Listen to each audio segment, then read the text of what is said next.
Dan ya ternyata puji Tuhan, ternyata memang kalau misalnya kita hidup dengan orang-orang yang satu visi, satu misi, terus itu tuh bakal jadi teman untuk berjuang bersama, dan itu membuat kita semakin kuat gitu. Jadi pengalamannya setelah masuk komunitas gimana? Apa sesuai ekspektasi atau gimana? Lebih, Oh, lebih ya? lebih. Apa sih yang memotivasi sampai seorang OHA itu begitu aktif, begitu totalitas ketika dimintai tolong?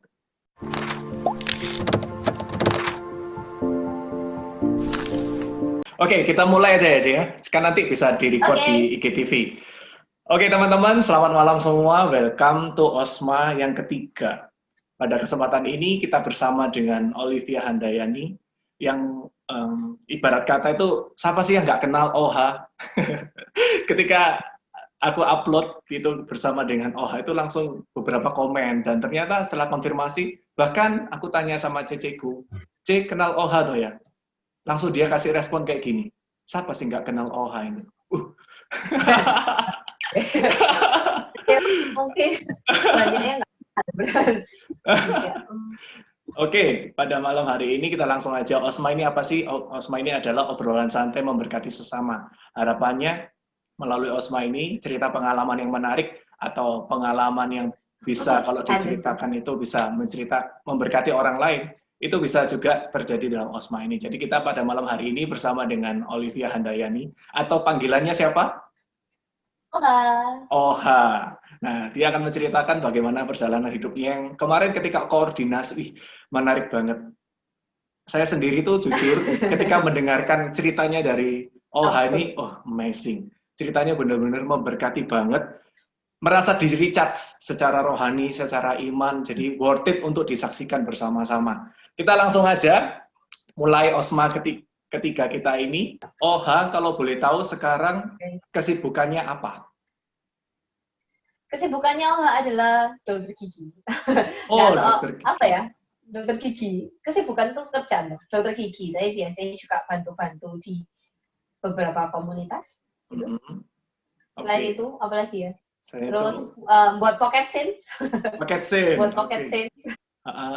Terus sama adiknya Louis kadang jualan makanan. Itu. Kayak itu deh. Oke. Itu saja kesibukan saya, tidak sibuk-sibuk kamu.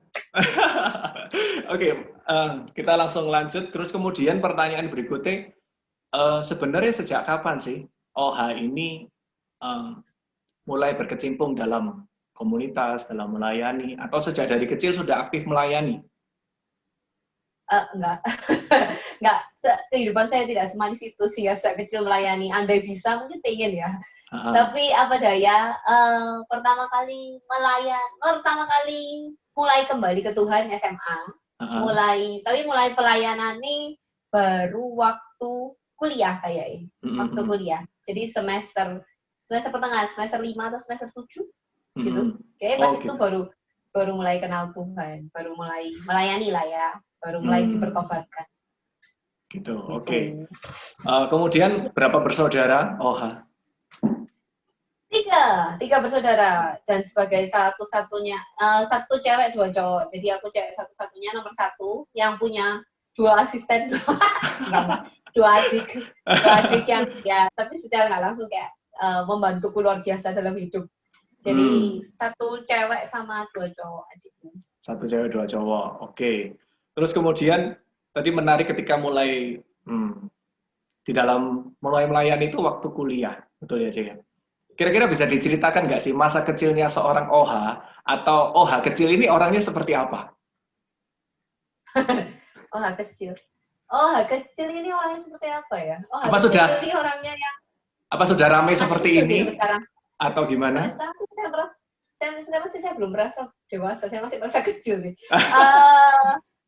Jadi kalau OHA kecil dulu, ya belum kenal Tuhan sih. Jadi kecil dulu. Dari SD kan sekolah di SDK Kristen, salah satu SDK Kristen, jadi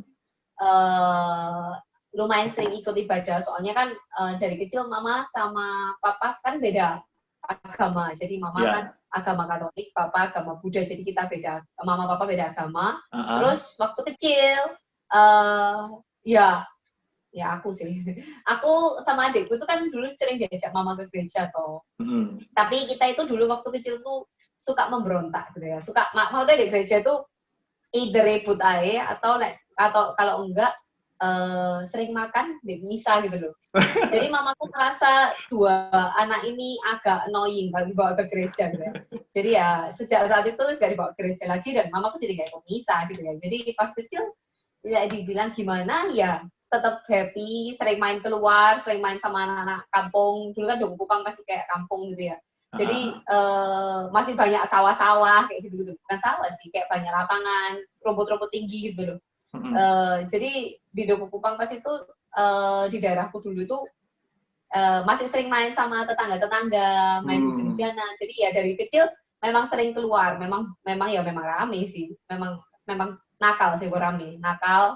Tapi ya sering berchannel. Itu kalau kehidupan sosial ya, it's okay gitu. Tapi kehidupan rohani sih dulu waktu kecil sempat diajak gereja, tapi karena sering makan di misa, ya nggak terlalu baik lah ya. Maksudnya anak kecil yang annoying ini, jadi mama pas itu memutuskan untuk nggak ngajak ke misa. Gitu. Jadi ya sejak saat itu nggak terlalu mengenal Katolik lah ya. Apalagi SD kan, SD salah satu SD Kristen juga. Saya lebih kenalnya ibadah. Oke, itu masa kecilnya. Kemudian boleh tahu nggak, waktu SMP atau SMA, waktu teenager nih, OHA itu seperti apa sih? OHA seperti apa? Mungkin tetap absurd sih. Seperti apa ya? Tetap absurd. Atau SMP, SMA ya tetap absurd, tetap rame, tetap ya dulu kita punya satu geng gitu ya, satu geng kayak sing podo absurd gitu. Jadi kayak dulu waktu Sinlui kayak ya tetap nggak nakal-nakal banget sampai di porno ya enggak. Maksudnya tapi lumayan rame lah. Maksudnya pas itu kan geng-gengan toh. Dan pas itu geng-gengnya kan geng-gengnya lumayan kayak lumayan sih bagian ribut lah ya keras. Jadi kayak kapan hari pernah kayak aku inget kayak misalnya ada temanku namanya Happy sih. Jadi dulu pas SMA itu kita itu dulu pernah bawa bom kentut itu loh, tahu nggak sih? Jadi misalnya jadi dipecahnya itu kan bau tuh. Oh iya. Kita ini kayak misalnya di sini itu kan berjejer gitu kan. Nah jadi pas itu temanku satu bawa, terus habis itu dikasih ke kocok satu. Jadi yang baris ini pas lempar-lemparan bom kentut gitu. Jadi pas sampai sini ada di sini lempar ke sini, lempar ke sisi satu nih, terus habis ini sih orang-orang di sini kan pindah sini, habis itu dilempar sini orang-orang pindah sana. Jadi kayak di tengah pelajaran kita kayak pindah-pindah bangku gitu loh. Nah, terus guru-guru tuh kayak gurunya kan sih ngajar kayak ngapain kalian kayak gitu. Terus kita kan nggak mungkin. Terus habis itu kan pecah tuh bomnya, terus bau tuh. Terus kita tanyain dong, ngapain kalian pindah-pindah terus gitu. Terus kita bilang kayak ada jejak pak kayak gitu. Terus habis itu gurunya kan kayak nggak percaya tuh. Terus kita akhirnya berdua orang siapa ya? Pokoknya 2 orang temanku tuh akhirnya suruh nyari jejak disuruhin dulu harus nemu jejak buat membuktikan bahwa pas itu tuh ada jejak. Wow. Ya, akhirnya nemu di depan pos satpam. Depan pos satpam. Ya. Jadi ya SMA tetap absurd lah ya. Tapi ya belum kenal Tuhan. Tapi ya bersyukur lah SMA tuh mulai kenal misa lah. Soalnya kan di sini kan. Jadi ya mulai kenal misa, mulai tahu misa gitu. Oke. Berarti waktu zamannya OHA ini SMA-nya gantian masuknya atau sudah semuanya masuk pagi? Gantian. Aduh, gantian ya. Gantian pagi malam. Pagi siang. Itu yang siang biasanya kelas 11 ya atau kelas 2 ya? Kelas 2 ya benar. Benar sekali. Oke. Kelas 2. Oke, itu tadi kalau kehidupannya kita udah tahu gimana OHA waktu kecil, terus waktu dia teenager, SMP, SMA. Nah, sekarang ke masa ketika kuliah. Ini gimana ceritanya kok bisa ikut track? Katanya dulu seorang OHA ini nggak terlalu aktif di dalam gereja, bahkan pelayanan juga enggak anggapannya.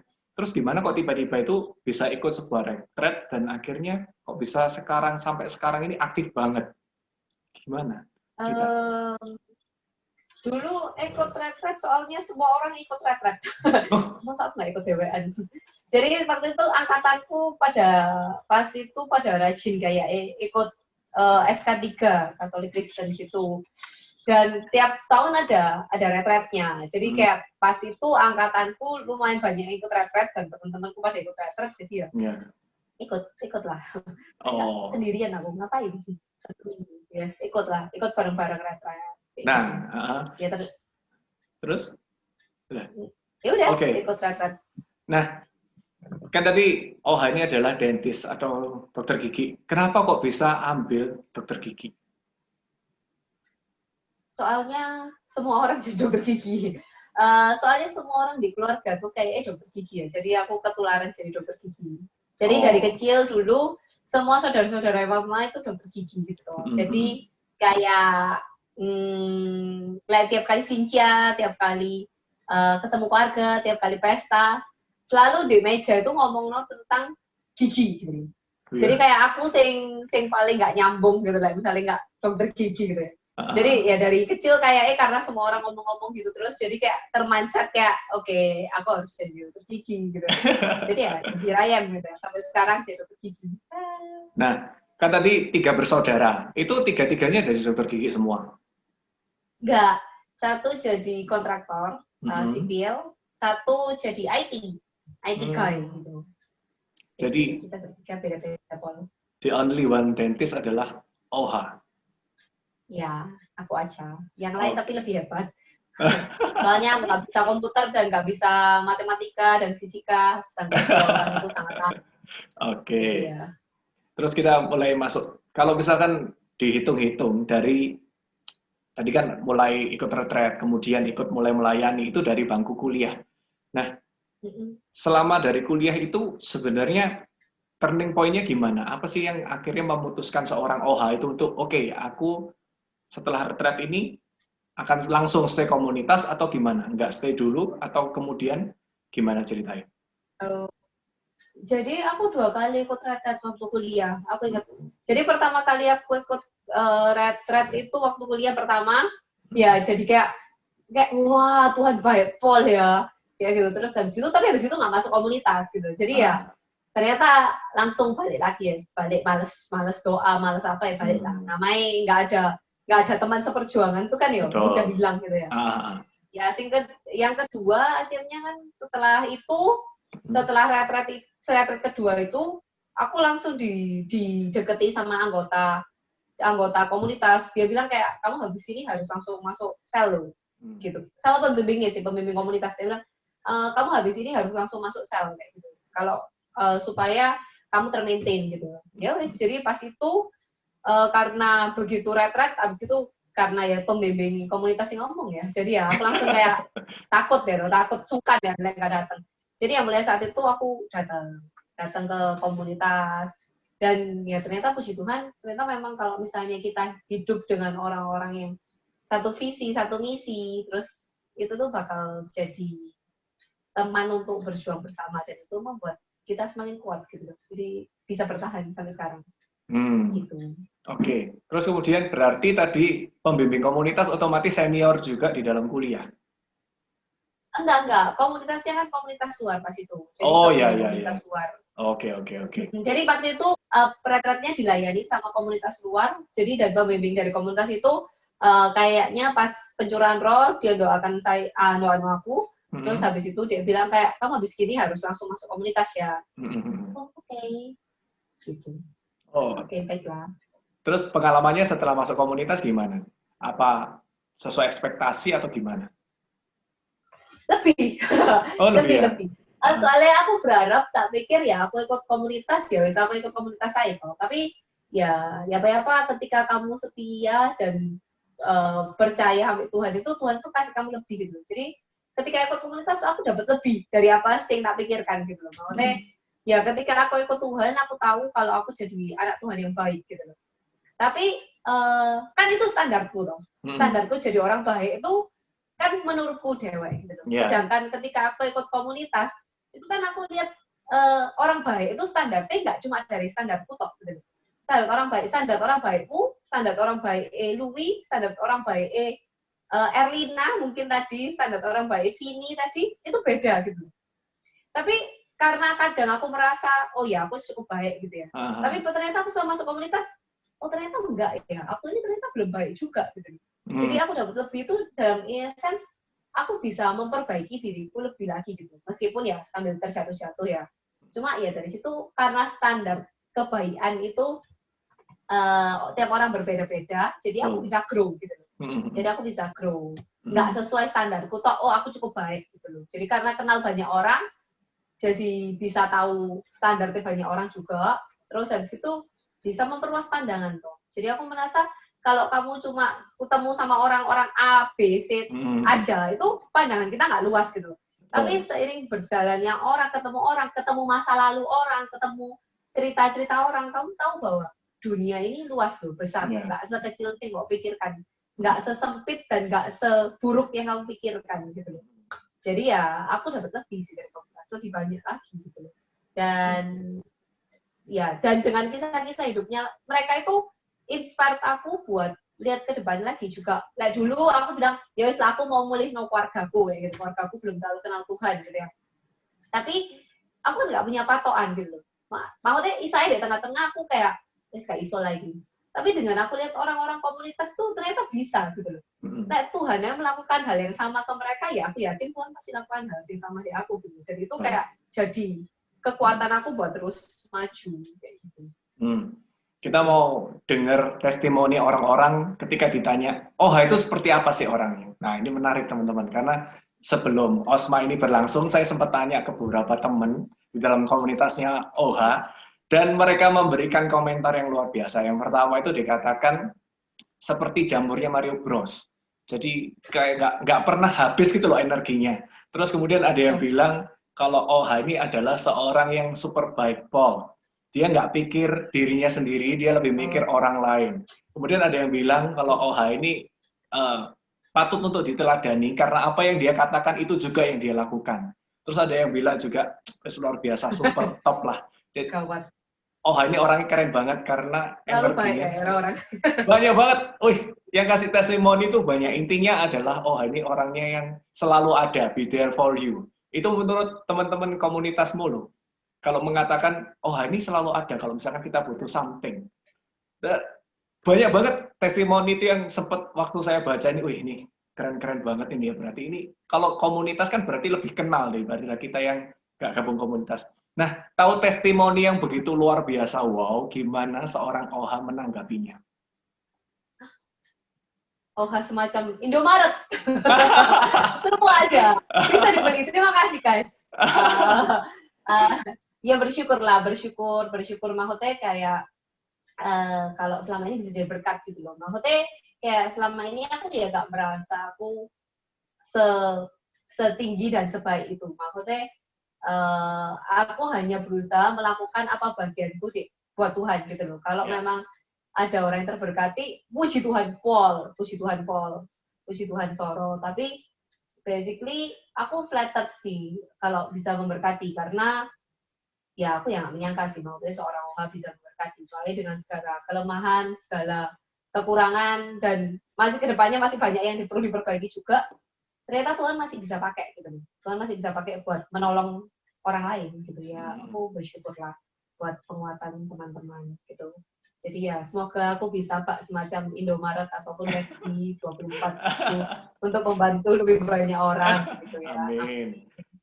Nah, kemudian lanjut. Ini ada yang ngomong kalau misalkan ini dia berani untuk backup. Seandainya ada sebuah job atau sebuah kerjaan atau sebuah pelayanan, terus kemudian teman-teman itu beberapa nggak bisa, terus langsung ngomong, oke, aku aja yang bantu, berani untuk backup. Sebenarnya apa sih yang membuat seorang OHA itu sampai sebegitunya belani nih, istilahnya kalau ngomong bahasa Surabaya itu ya, kok sih luar biasa gitu loh, di dalam mau melayani dalam kegiatan rohani, itu totalitas banget. Dengar-dengar bantu-bantu juga di UNER yang kedokteran gigi, ya kan. Kemudian bantu-bantu juga kalau misalkan HSM butuh bantuan. Kemudian di GC, Godeskor, kemudian di Sunday School. Kemudian nggak tahu lagi yang lain apa. Kok bisa sih sampai segitunya gitu? Apa sih yang memotivasi sampai seorang OHA itu begitu aktif, begitu totalitas ketika dimintai tolong? Ya why not? Mungkin pertanyaan misalnya kok nggak bisa begitu aktif ya? Nggak bisa gitu ya? Soalnya aku merasa kayak ya I know my goal gitu ya mungkin ya. Hmm. Aku tahu tujuanku gitu loh ya. Dan Hmm. tujuanku adalah ke surga. Semoga bisa masuk surga. Ya tujuanku pengen masuk surga gitu. Dan lain misalnya ditanya, apa aku bisa backup? Ya why not gitu loh. Ke aku punya waktuku, aku punya talentaku. Kalau misalnya memang orang itu nggak bisa, ya I will be there gitu. Soalnya aku merasa kayak mungkin itu kesempatan yang Tuhan tawarkan gitu. Mungkin itu permintaan tolong orang-orang itu mungkin itu kesempatan yang Tuhan tawarkan buat aku supaya aku bisa menjadi tangannya di tempat lain gitu ya. Dan aku merasa kayak karena aku tahu goalku nggak cuma di dunia, goalku juga di surga juga. Jadi ya why not gitu ya. Why not? Oh. Saya tanya, apa kamu kok selalu beda? Ya, apa enggak? Gitu. Mungkin aku tanya, apa kok enggak? Ini menarik banget. Sebenarnya sejak kapan sih Oha ini berpikir tentang heaven atau tentang surga? Karena kan secara masih muda, biasanya anak muda itu kan berpikir, ya udahlah nanti aja. Itu nanti kalau urusan-urusan rohani itu nanti urusan-urusan dengan Tuhan itu nanti kalau sudah lebih tua, lebih lansia atau maaf permisi, kalau sudah mau bau tanah, nah itu baru ingat Tuhan. Nah, kenapa kok sejak kapan sebenarnya seorang Oha ini sampai berpikir, iya karena tujuanku itu someday ke surga. Itu sejak kapan kalau boleh tahu? Mungkin sejak ikut retret ya, saya ikut retret, aku menemukan bahwa ya karena gini, sebuah tujuan itu kan kamu tahu ketika kamu tahu visimu gitu. Sebuah destination itu you will know ketika kamu punya visi gitu. Dan visiku menurutku kayak semua orang tanya visiku apa ya cuma ke surga, kalau ada visi lain gitu kayak cetek soro ya rasanya. Tapi sejak kapan mungkin sejak aku tahu bahwa ya sejak aku tahu identitasku gitu. Sejak aku tahu diriku gitu. Sejak aku tahu bahwa Tuhan mengasihi aku dan Tuhan punya tempat buat aku di surga gitu ya. Jadi aku berpikir soal surga sejak pertama kali dipulihkan, sejak saya kuliah itu aku tahu dipulihkan, terus bertumbuh dalam komunitas, semakin kenal, aku tambah tahu lagi, tambah yakin lagi, oke, aku mau bersama dengan Tuhan gitu ya. Aku mau bersama dengan Tuhan sampai akhirnya. Aku nggak mau cuma bersama dengan Tuhan pas ini aja atau pas susah ya, tapi lah bisa aku mau bersama Tuhan sampai seterusnya gitu. Meskipun kayak orang bilang loh, kamu kan nggak tahu Tuhan tuh ada enggak bener gitu. Mungkin aku nggak ngomong, ya mungkin aku nggak tahu Tuhan ada atau enggak gitu. Tapi ketika aku do my best in this earth, meskipun misalnya dia nggak ada pun, aku tetap lakukan yang terbaik di dunia gitu. Tapi meskipun dia misalnya ada, ya lumayan minimal aku dapat ya setidaknya minimal lah, ambil penyucian lah ya, nggak surga, nggak suci itu gitu. Tapi misalnya Tuhan nggak ada, ya nggak apa-apa. Aku minimal aku do my best to help other people gitu ya, untuk membantu mengenal cinta Tuhan gitu ya. Tapi misalnya Tuhan ada, lebih lumayan lagi. Aku bisa punya sedikit tiket buat mendekat ke Tuhan. Gitu. Betul. Gitu. Nah, ngomong-ngomong, ini Oha sudah berapa lama sih di dalam komunitas dan melayani sampai dengan sekarang? Berapa tahun gitu? Berapa ya? 2003. 2003 mulai. Wow, 17 tahun ya? 17 ya. 17. Kira-kira selama, ini amazing ya, 17 tahun gitu ya? Tua sekali. Enggak lah, masih muda. Nah, selama 17 tahun ini tantangannya apa? Ikut sebuah komunitas atau dalam pelayanan? Kan pasti nggak semuanya mulus-mulus ada, kan pasti ada misalkan konflik, ada gesekan, mungkin ada salah paham, sampai mungkin nangis-nangis, atau mungkin mengalami masalah. Apa tantangannya? Apa tantangannya? Dan kemudian pertanyaan lanjutannya, apa yang membuat seorang Oha ini tetap bertahan? Tantangan terbesar ketika pelayanan egoku.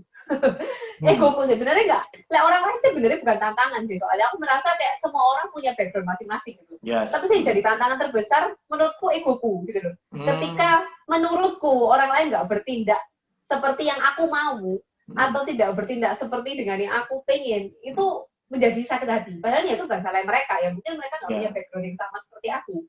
Jadi menurutku tantangan terbesar dalam pelayanan itu bukan orang lain sih menurutku, egoku dewek sih menurutku yang paling besar. Jadi itu sih membuat sometimes aku sakit hati ya karena aku punya ego gitu loh. Ya soalnya kan kayak aku kayak pernah cerita juga kayak kapan hari. Sebenarnya orang itu kan punya background masing-masing, punya pekerjaan, punya hidup masing-masing yang aku nggak pernah tahu ya apa gitu. Jadi aku nggak bisa expect mereka harus melakukan apa sih yang aku lakukan gitu. Tapi karena aku punya ego, aku punya keinginan, jadi aku expect people to do something gitu. Jadi itu sih membuat aku kecewa sometimes. Jadi aku sadar sih menjadi tantangan terbesar ketika melayani Tuhan, egoku, bukan orang lain gitu. Nggak, orang lain sebenarnya orang lain nggak pernah jadi halangan untukku melayani karena tujuanku melayani itu orang lain gitu. Jadi nggak mungkin orang lain jadi halangan buat aku atau tantangan buat aku untuk melayani gitu. Tapi sing jadi tantangan terbesar ya egoku. Karena tujuan pelayanan itu kan buat orang lain gitu. Aku ngomong orang lain sebagai tantangan kan yo sesuatu aneh. Tapi pikir aku merasa, lah aku loh bagi aku ya. Tapi pikir ya itu sih paling susah. Gitu. Terus yang membuat tetap bertahan Tuhan. Apalagi yang membuat tetap bertahan ya Tuhan kayak nggak Tuhan sama mana sih ya cintanya, kebaikannya dalam melakukan hal-hal yang tidak pernah aku duga dan tidak pernah aku sangka dalam memberi aku berkat, itu sih membuat aku kuat dalam pelayanan. Soalnya seringkali ketika aku merasa Tuhan ini susah loh pelayanan ini, apa ya, aku mesti apa gitu loh.